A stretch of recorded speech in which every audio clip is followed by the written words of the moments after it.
Gracias a este medio de autogestión por recibirnos, por invitarnos, por darnos el espacio. Bueno, cada vez que te invitamos pasan cosas, pero que cambian de un día para el otro todo el panorama político. Entonces vamos por parte, ¿no? Como dijo Jack el Destripador. En primer lugar queríamos que des tu análisis acerca de lo que fue el último resultado de las elecciones de octubre. Bueno, la verdad que hay mucha tela para cortar al respecto. Indudablemente que hubo un cambio de posición respecto de la mayoría del electorado argentino con respecto a la PASO, ¿no? La PASO que había sorpresivamente en esa elección de tercios ganado la opción de La Libertad Avanza. Bueno, en esta primera vuelta electoral el oficialismo logró imponerse, aunque se mantuvo una elección con más disparidad, pero una elección de tercios. Así que a mí, la verdad, tuve cierta sorpresa. Yo pensé que iba a ser más ajustado el escenario entre La Libertad Avanza y el oficialismo. Me sorprendió también, yo miraba con mucho pesimismo la opción de Patricia Bullrich en cuanto a resultados electorales, por supuesto. Sin embargo, bueno, se mantuvo arriba de los 20 puntos. Yo, la verdad, como algunos encuestadores y algunos analíticos, pensaba que no iba a llegar a los 20 puntos. Pero nada, se mantuvo eso. No me causó demasiada sorpresa, cambia el escenario y bueno, para los que no compartimos ninguna de las dos opciones, la verdad que es un escenario raro el que se presenta el 19 de noviembre, muy raro. En lo particular me siento como sapo de otro pozo, medio desubicado. Pero bueno, esas son las opciones que democráticamente han elegido los argentinos y bueno, el pueblo decidirá entre las dos. Bueno, quería preguntarte justamente eso. Obviamente que ya casi muchos dirigentes radicales hicieron público su posicionamiento. Sí. El de ustedes aquí en Córdoba es el mismo que están haciendo en distintas partes del país, ¿no? Uh-huh. Es liberal. A ver, quiero aclarar esto porque indudablemente una cosa es la decisión orgánica de la Unión Cívica Radical, que creo yo que va a ser seguida por la gran mayoría de los dirigentes del partido, y después, bueno, las individualidades de algunos dirigentes políticos que no entienden o no quieren entender lo que significa militar en un partido político, ¿no?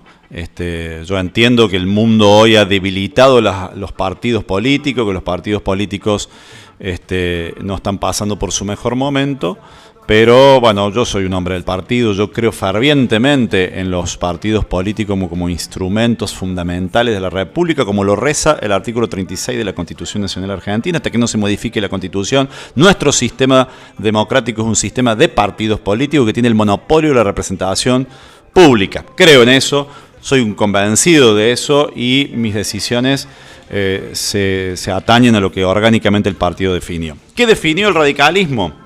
Unánimemente a nivel nacional. Insisto, más allá de que después salgan las individualidades, pero unánimemente el Comité Nacional y en el mismo sentido el Comité Provincia ha resuelto la prescindencia en la elección del 19 de noviembre. ¿Qué significa prescindir? Lo explica perfectamente el mismo comunicado, el mismo documento del Comité Nacional. Implica que no nos sentimos representados ni por la opción A ni por la opción B.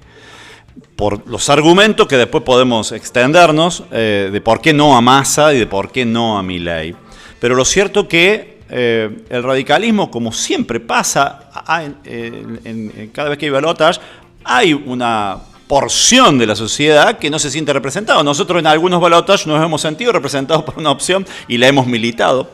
Pero hay porciones de la sociedad que no se sienten representados por ninguna opción. Bueno, el Código Electoral argentino es muy claro en esto, y esto yo quiero ser preciso porque escucho todos los días comunicadores, políticos, politólogos decir cosas que son contrarias a lo que dice el andamiaje electoral argentino.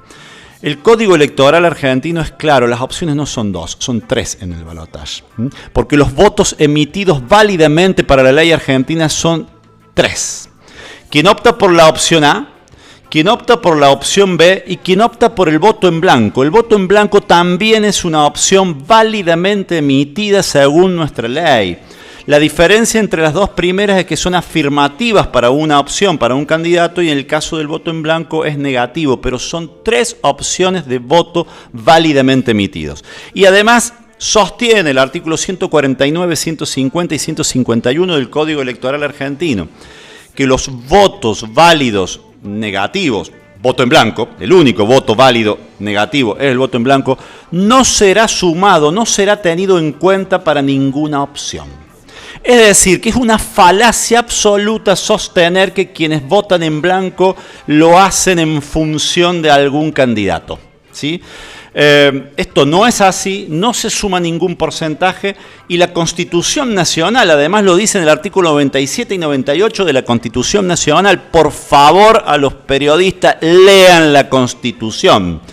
Dice claramente que será presidente aquel que tenga mayor cantidad de votos afirmativos válidamente emitidos. Claro, no voto en blanco. No hay ninguna posibilidad de que el voto en blanco favorezca a una u a otra opción. Entonces, pero al mismo tiempo sí es una opción válida. ¿Para quiénes? Para aquellos que no se sienten contemplados o representados ni por la opción A ni por la opción B.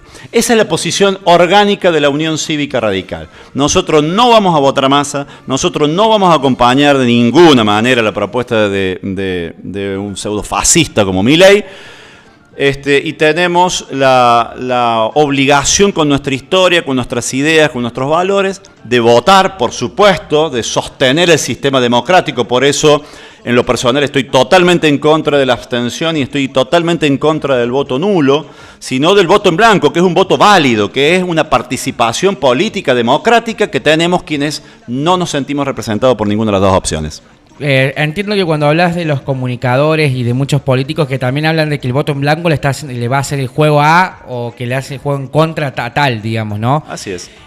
También quería preguntarte sobre la decisión de Juntos por el Cambio. En realidad no fue de Juntos por el Cambio, sino que fue una decisión casi unánime de Patricia Bullrich de hacer esta alianza con Javier Milei, digamos. Sí, de ninguna manera fue de Juntos por el Cambio. De hecho, Juntos por el Cambio ha quedado al borde de la ruptura definitiva, justamente por una definición de Mauricio Macri, que ha seguido Bullrich. Pero la definición clara es de Mauricio Macri, quien a espaldas de Juntos por el Cambio, entre gallos y medianoche, transparentó un acuerdo que tiene hace tiempo con Milei y con La Libertad Avanza. Macri desolló y jugó absolutamente al margen de todos los reglamentos internos y de todos los mecanismos de resolución de conflictos y de problemas que construyó tan trabajosamente en todos estos años Juntos por el Cambio. Tenía ese día, creo que fue un martes posterior a la elección, que toman la definición y hacen la conferencia de prensa al mediodía. La noche anterior, lunes a la noche, estuvieron reunidos con Milei en la casa del expresidente. Al otro día se juntaban los partidos políticos que conforman Juntos por el Cambio, cada uno por su lado. El radicalismo había citado a las 14 horas. ¿Por qué? Porque el día siguiente ya había una convocatoria para la Mesa Nacional de Juntos por el Cambio, donde cada partido iba a llevar la posición orgánica de cada partido y ahí se iba a discutir a ver cuál iba a ser la definición de Juntos por el Cambio. Mauricio Macri y la ex candidata a presidenta Patricia Bullrich se fueron de Juntos por el Cambio, decidieron romper Juntos por el Cambio, dejando al margen todos los mecanismos de decisión, incluso de su partido político, el PRO, y me remito a las declaraciones de la mayoría de los dirigentes nacionales del PRO, llámese Rodríguez Larreta, Vidal, Santilli, Frigerio, etcétera, que desconocen la definición de Mauricio Macri y de Patricia Bullrich, que no la comparten, pero fundamentalmente no comparten el mecanismo, la forma arbitraria, discrecional, como si fuese el patrón de estancia que decidió en nombre del resto de sus colegas de partido y de la coalición Juntos por el Cambio. Así que absolutamente fastidiado, enojado, en contra de esas decisiones en consulta, que lo único que hacen es transparentar acuerdos anteriores y lo único que hace es transparentar una forma, un mecanismo de alguien que también siempre se ha manejado a los bordes de la democracia como el expresidente Macri. ¿Qué opinión te amerita las declaraciones de Luis Juez de decir, bueno, de que esté preparado Milei, que la primera medida que tome, en el caso que sea presidente, va a tener más de 600 negros en la Casa Rosada, digamos? Me parece desubicada, me parece una opinión a lo Juez, a lo Luis, por ahí sin mucha reflexión. Es su estilo, su forma, los cordobeses lo conocen, saben, algunos lo apoyan, otros no. Es así, Luis. Yo creo que en el fondo y luego una reflexión, eso no es su pensamiento más genuino. Pero bueno, él tiene en la naturaleza la necesidad de disparar titulares en los medios en forma permanente. Es un estilo de hacer política. Es su impronta, es su estilo. Yo no la comparto, pero nada. Tampoco voy a opinar sobre cuestiones de fondo de un dirigente que no es de mi partido, que es un aliado, un socio. Nosotros en Córdoba, Juntos por el Cambio, los partidos que integran Juntos por el Cambio dieron libertad de acción, ¿sí? Cosa que no ha hecho el radicalismo, ¿no? El radicalismo no ha dado de libertad de acción. El radicalismo se mantiene prescindente, no vota ni a uno ni a otro. Pero sí se dio libertad de acción indudablemente en Juntos por el Cambio Córdoba, porque indudablemente hay posiciones distintas. Y en esa libertad de acción, bueno, el Juez dice lo que dice, ya se ha acercado más a la posición de Milei. El PRO Córdoba tiene posiciones encontradas, hay dirigentes del PRO Córdoba que han sostenido la neutralidad también, y otros que, como Soder Zucaría, que están ya abiertamente trabajando para la candidatura de Milei. La coalición cívica, al igual que el radicalismo, mantiene prescindencia. Es decir, esa es la libertad de acción de Juntos por el Cambio, ¿no? Pero de Juntos por el Cambio, no de los partidos que lo integran. En el caso de los partidos que lo integran, mi partido, la Unión Cívica Radical, ha sido claro, contundente y unánime. Vamos a ser prescindentes en la elección. ¿Hay acercamientos o de alguna forma hubo algún tipo de acercamiento entre Gerardo Morales y Sergio Massa? No, de ninguna manera. No, a ver, hay diálogo político, como lo hay con todo el arco político argentino. Los radicales somos gente de la democracia, del diálogo. Como el presidente de la Unión Cívica Radical, que además es gobernador de una provincia, no va a dialogar con el ministro de Economía? Claro. Es inaudito. ¿Cómo no va a dialogar con los dirigentes de la izquierda, con los dirigentes de la derecha, con cualquier dirigente político dentro del marco de la democracia? Pero eso no significa absolutamente nada. Morales ha sido muy claro, ayer lo ha reiterado con un documento expreso, porque ayer, bueno, las operaciones políticas, y más hoy en estos tiempos, lo hemos hablado en este programa muchas veces, en estos tiempos en donde la imagen y las redes van licuando absolutamente la esencia de la política. Bueno, hay operaciones por derecha y por izquierda donde nos ponen a los radicales en el medio de todo. Estamos forcejeados por la opinión pública, forcejeados por las dos opciones que van a dirimir el 19N. Y ayer, bueno, Massa hizo un acto en provincia de Buenos Aires con dirigentes, todos ex-radicales, expulsados hace más de 10 años del radicalismo. Cecilia Moró, su padre, Leopoldo Moró y Santoro, hace más de 10 años que están expulsados del radicalismo, al igual que Palazzo, secretario general de la bancaria. Ellos convocaron el acto, por supuesto, pusieron la impronta radical, porque ellos se siguen diciendo radicales. Bueno, lo mismo le pasa a Miriam Pruno, toca en Córdoba, ¿no? Que está con un proceso que seguramente en las próximas horas se va a conocer ya la sentencia que espero que sea la de la expulsión de la Unión Cívica Radical, y que acá, bueno, trabajaron para Yar Llora, embanderándose bajo la marcha radical y los colores rojo y blanco. Bueno, nadie le puede prohibir que lo hagan, pero eso no son la Unión Cívica Radical. Ayer lo vendieron por todos lados, Massa con radicales, con ex-radicales que además fueron candidatos del oficialismo. O sea, Santoro fue el candidato a jefe de gobierno del oficialismo. Entonces, ¿qué me vienen? Radicales con Massa. No, el candidato oficialista, jefe de gobierno de la Ciudad Autónoma de Buenos Aires, hizo un acto con Massa. Cecilia Moró, que milita con Massa hace más de una década, que es la que lo reemplazó en la presidencia del Congreso de la Nación a Massa cuando Massa fue al ministerio. Hizo un acto junto con su padre, que es diputado nacional, vicepresidente de la bancada del kirchnerismo a nivel nacional, hicieron un acto con Massa. ¿Cómo radicales con Massa? La intencionalidad de los medios masivos, homogéneos de comunicación, que están jugando para un lado o para el otro, para tironear los votos del radicalismo. Yo sé que los votos del radicalismo son importantes. Bueno, los votos orgánicos y la gran mayoría de los votos del radicalismo van a engordar o engrosar la tercera opción, que es el voto en blanco.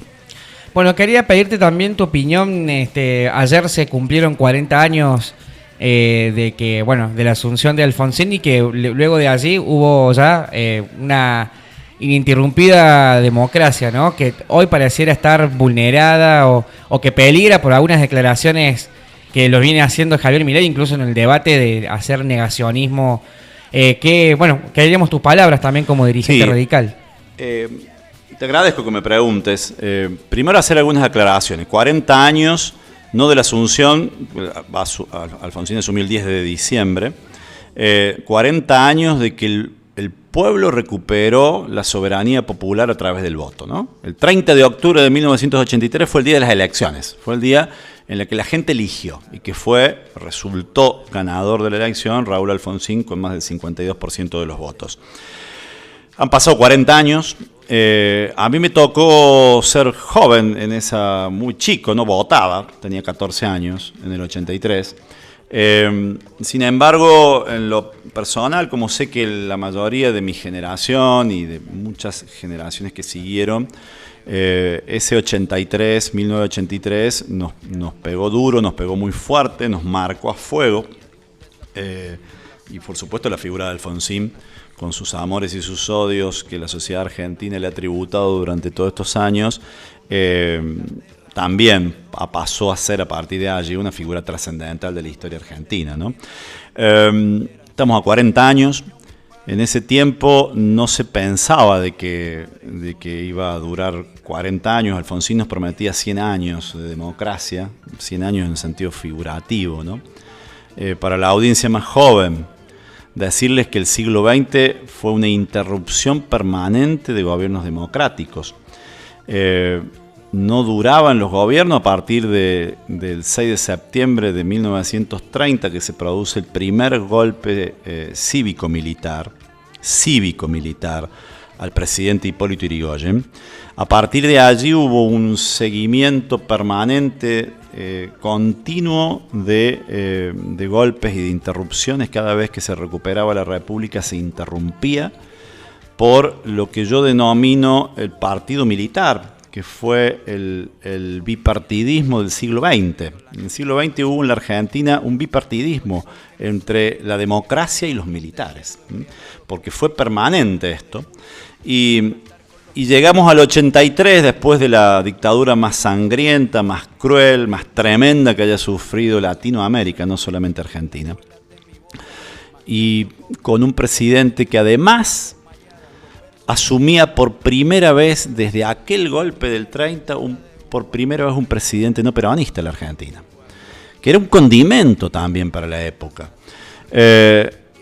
Eran muy poquitos los analistas políticos, los dirigentes, los sociólogos que vaticinaban que la Argentina iba a tener democracia para siempre. Pero bueno, sin embargo, se instrumentó un sistema democrático que hundió sus raíces en lo que hoy la politología moderna denomina el consenso alfonsinista de la época, que era ni más ni menos que un consenso que trascendía los partidos políticos, las organizaciones sociales, y que hundía sus raíces en la necesidad de preservar un sistema democrático por sobre las diferencias nacionales.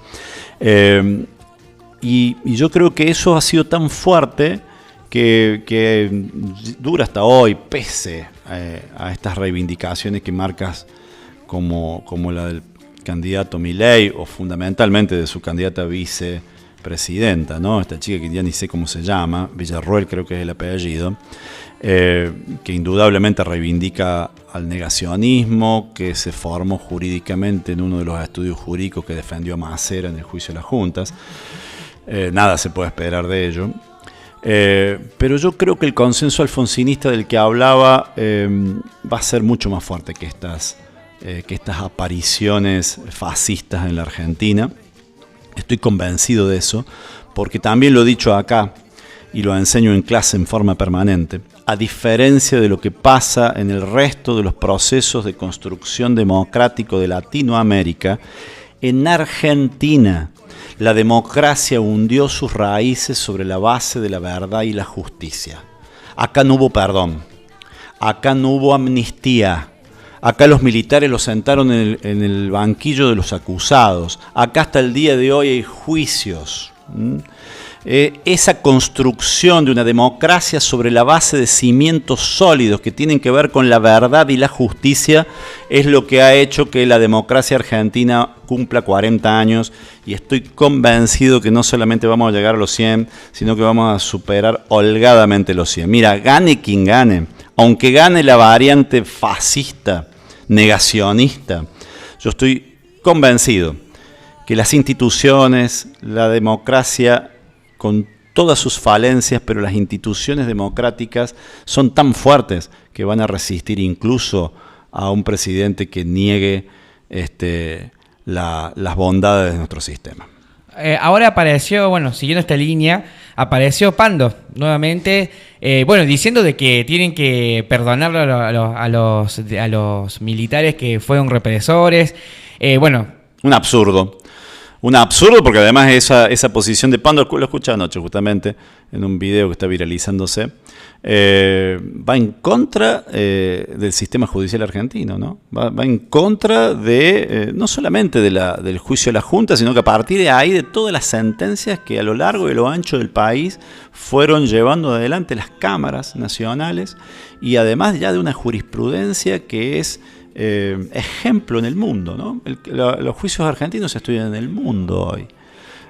Pibes de Europa, pibes de América toda, que estudian Derecho, toman como ejemplo las sentencias argentinas y el modelo judicial argentino con respecto a la defensa de los derechos humanos. Pero además, lo de Pando, como lo de la doctora Villarroel, candidata a vicepresidenta de Milei, es de un desconocimiento absoluto del derecho y rayano con lo inconstitucional, porque no entienden, no quieren entender que la Constitución Nacional, reformada en el año 1994, incorpora todos los tratados de derechos humanos en materia internacional y regional como parte integrante de nuestra Constitución Nacional. Nuestra Constitución Nacional está en la cresta de la ola en lo que se llama el derecho constitucional de los derechos humanos. Entonces, llevar adelante propuestas como las de estas señoras es ni más ni menos que tirar por tierra nuestra Constitución Nacional. O sea que es de una inviabilidad absoluta. Como dirigentes radicales, ¿están preocupados por lo que pueda llegar a pasar después del 19 de noviembre? Bueno, la Argentina te da preocupaciones todos los días. Uno se levanta y ya está preocupado porque no sabe a cuánto va a estar el dólar, no sabe si va a haber nafta. Hay tantas cosas que nos preocupan. Indudablemente que sí, la situación socioeconómica de la Argentina no es buena. Seríamos hipócritas si no leemos lo que está pasando en la sociedad argentina, ¿no? La remarcación de precios permanente que hay en las góndolas de los supermercados, lo que sale el litro de nafta para que lo consiga, la crisis energética, todo esto hace que indudablemente estemos preocupados. Pero la preocupación tiene que ver del radicalismo en esto, de cómo hacemos para que a través del sistema democrático logremos mejorar las condiciones de vida de la sociedad y tratar de darle más previsibilidad al argentino. No tenemos preocupación, o por lo menos yo no la tengo, con respecto al sistema democrático en sí. No, insisto, por lo que decía recién, estoy convencido que salvo una minoría de trasnochados en la Argentina, a nadie se le ocurre tirar por tierra estos 40 años que hemos construido entre todos. Bueno, vos sos profe, así que debes tener también un poco, conocer el pulso del humor social o lo que piensan muchos jóvenes, ¿no? Muchos estudiantes. Cuando hay este tipo de declaraciones de Javier Milei, ¿cómo lo receptan? Y a ver, soy profe de un colegio, no me gusta decir tanto urbano marginal, pero de un colegio de la periferia de la ciudad, con una situación socioeconómica de los pibes bastante compleja. Lo cierto es que los pibes, al igual que la gran mayoría de la sociedad, no tiene mucho análisis sobre estas cuestiones, ¿no? Claro. A los pibes les interesa y analizan de que en su casa no todos los días se comen, de que sus padres no tienen una entrada, un ingreso firme, de que ellos, los pibes míos de sexto año, se están recibiendo en los próximos meses y que no tienen previsibilidad alguna para adelante. Claro, no se sabe si van a laburar, si van a poder estudiar. Entonces me parece que la preocupación de ellos tiene que ver con eso. Te mentiría si te digo que hay un análisis de fondo acerca incluso de lo que va a ser la segunda vuelta electoral. Esto es muy malo, indudablemente, ¿no? Tiene que ver con la falta de cultura cívica de los argentinos. Pero también tiene que ver con que la democracia en estos 40 años le ha dado a la Argentina todas las cosas positivas que le ha dado, pero bueno, todavía tiene algunas deudas pendientes, ¿no? Y la deuda pendiente tiene que ver con la igualdad. Nosotros hemos ganado, por supuesto, la libertad del voto, la libertad de expresión, la libertad de movernos, la libertad de elegir y de ser elegidos. No puede el hombre vivir sin libertad, pero necesitamos de la igualdad, ¿no? En esto es mi diferencia absoluta con los libertarios. Los libertarios que son libertarios en lo económico, no en lo político. En lo político son tremendos conservadores reaccionarios, digamos. Claro. Milei es un conservador reaccionario en lo político. En lo político nosotros somos liberales. Los radicales somos liberales, que somos democráticos y republicanos. Ser liberal en lo político significa respetar la democracia, el juego de la república, la libertad de poderes. Respetar al que piensa distinto, eso es ser liberal en lo político. Este es un tremendo conservador reaccionario, que además ni siquiera es liberal en lo económico, porque la escuela austríaca es una escuela de trasnochados. Pero nada, no me quiero detener en el análisis de Milei, ni mucho menos, pero yo creo que para terminar y redondearte el análisis, yo creo que la democracia argentina necesita poner el énfasis, y los políticos, la dirigencia política, necesitamos poner el énfasis en la igualdad social. Y la igualdad social no es el reparto discriminado de los bienes del Estado.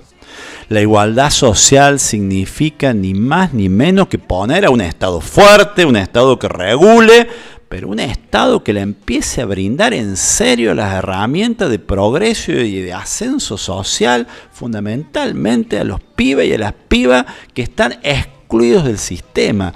Esto no se soluciona con más planes sociales. Indudablemente que tampoco recortan pasándole la motosierra de la noche a la mañana, pero es tiempo que la política logre consenso sobre una planificación de políticas sociales, y en esto tiene que haber una política de Estado. Acá tiene que estar la unidad nacional de la que algunos pregonan, entre otros Massa.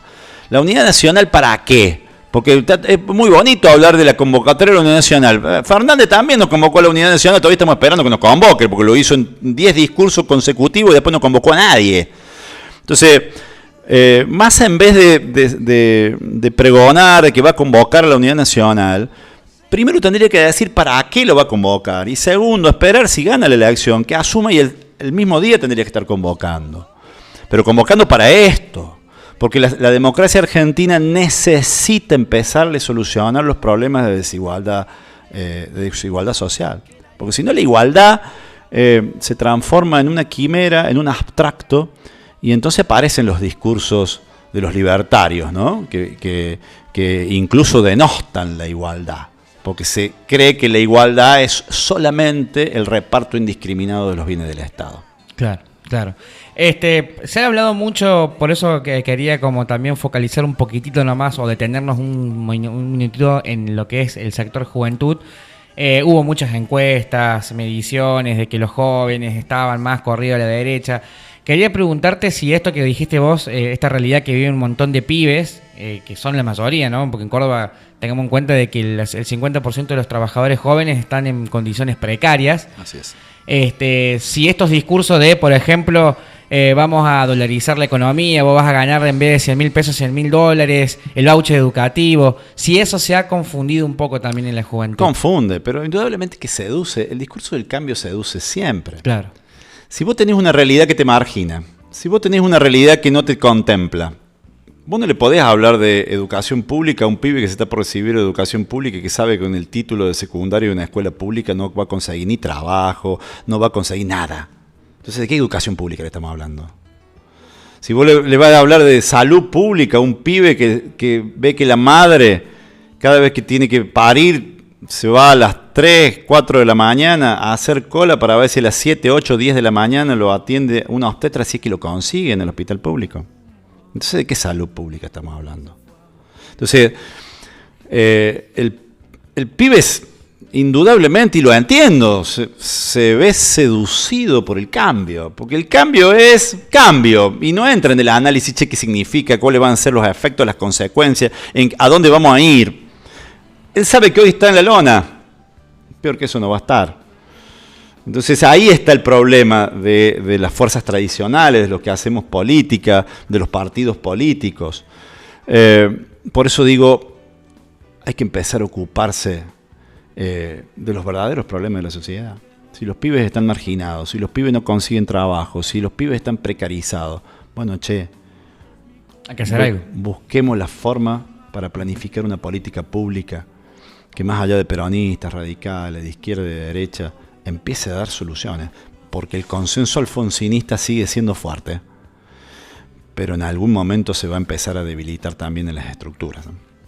Quería preguntarte, siguiendo un poquito más, algo que dijiste recién que me hace ruido, porque es lo que venimos también discutiendo, que es la falta de cultura cívica. Uh-huh. En las escuelas se debería instrumentar esto de, no sé, formación política en el sentido de la historia de los partidos políticos, qué se vota, para qué se vota. Supuestamente están en los planes de estudios. Están en los planes de estudio, digo, lo que pasa que, a ver, yo soy docente público y soy muy crítico de la educación pública. Soy muy crítico de la educación, pero en la educación pública argentina y en Córdoba particularmente, que es lo que conozco, si no fuese por los docentes de vocación, si no fuese por los docentes que todavía van a la escuela a dejar el alma para intentar que los pibes y las pibas logren un mínimo de comprensión de algunas cosas, el sistema deja librado a los docentes, a la buena voluntad de los docentes, la educación. No hay controles, no hay formación docente. Claro. No hay capacitación de ninguna naturaleza. La docencia se transforma en una salida laboral para muchos. Y eso es lo que ha llevado a que la docencia hoy sea de pésima calidad. Esto es lo que ha llevado a que todos los años tenemos circulares del Ministerio de Educación de la provincia en donde lo que nos piden es que bajemos los niveles de exigencia. Porque nos piden que bajemos los niveles de exigencia porque ellos necesitan buenas estadísticas. Aquel docente que tiene más de un 20-25% de repitentes en su curso está mal visto y empieza a ser puesto en la lupa. Claro. Porque es el que le está rompiendo los niveles de estadísticas positivas al Ministerio de Educación y a la provincia de Córdoba. No se piensa en las futuras generaciones, se piensa en que mi gestión diga que no hay tanto repitente o que bajamos la repitencia en Córdoba. Entonces, cuando la educación se transforma en una estadística, pasa lo que pasa, ¿no? La educación pública está mal, está muy mal, docentes pésimamente pagos, docentes que no están capacitados. insisto, la culpa no es de los docentes, la culpa es del Estado que ha abandonado la educación pública. Entonces, claro, aparecen estos mesiánicos con estas ideas locas del voucher y estas cosas que son implementables, y donde se han implementado han fracasado. Pero claro, es un cambio frente a lo que tenemos hoy. Y lo que tenemos hoy, mamá, papá, dice, che, mi hijo fue toda la primaria en colegio público, fue la secundaria en colegio público, no sabe leer y escribir de corrido. No sabe interpretar un texto. No sabe sumar. Claro. Entonces, ¿de qué educación pública me están hablando? Por eso, hay que arrancar de cero con la educación pública. Hay que hacer una convocatoria. No lo he escuchado más a decir una palabra al respecto. Porque una cosa es hablar de educación pública, es muy abstracto. Pero ¿qué vamos a hacer con la educación pública? La Argentina tuvo 2 momentos históricos en la educación que fueron trascendentales. Lo primero fue la Ley 1420, que fue posterior, a mediados del siglo XIX, posterior a la convocatoria del primer Congreso Pedagógico Nacional que llevó adelante ni más ni menos que Domingo Faustino Sarmiento, en el gobierno de Avellaneda. Salió como resultado la Ley 1420, que puso a la Argentina 30 años después entre los 5 mejores países del mundo. Por lejos el país más alfabetizado del continente. La ciencia argentina, la educación primaria, secundaria, terciaria y universitaria argentina fueron primeros en el mundo. Después del segundo momento histórico, después del siglo XX, que ya dijimos que fue la interrupción permanente de los gobiernos democráticos, la pérdida de la república, las dictaduras que se enseñoreaban en el continente, pero en Argentina fundamentalmente, terminando con todo vestigio de gobierno popular. Después vino un segundo episodio, que es la recuperación de la democracia, donde el presidente Alfonsín, entre otras cosas que por ahí no se le reconoce, convocó al segundo Congreso Pedagógico Nacional en el año 85.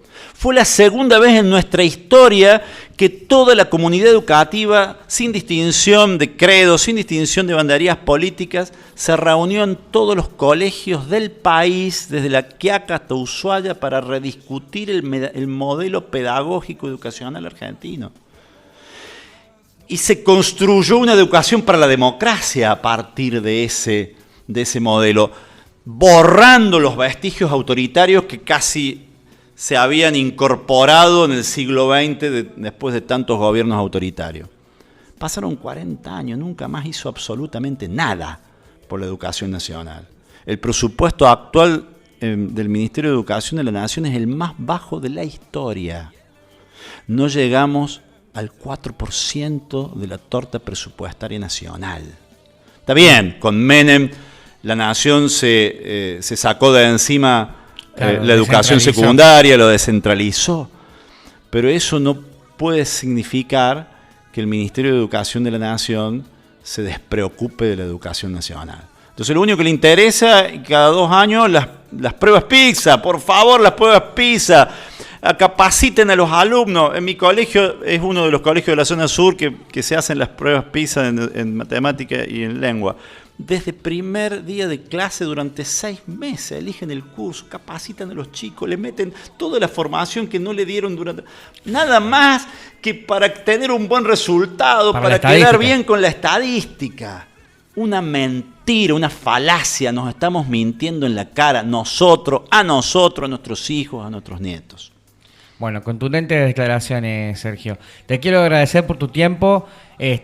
Vos sabés que en los medios autogestivos el tiempo es enemigo y tirano, así que... Totalmente. Bueno, y discúlpame por lo extensivo que soy. Por favor, para nosotros, por eso te invitamos. Porque si no sos extensivo, ¿para qué te vamos a invitar? No, por favor. Muchas gracias por tu gesto, como siempre, Sergio. Dale, como siempre, a disposición.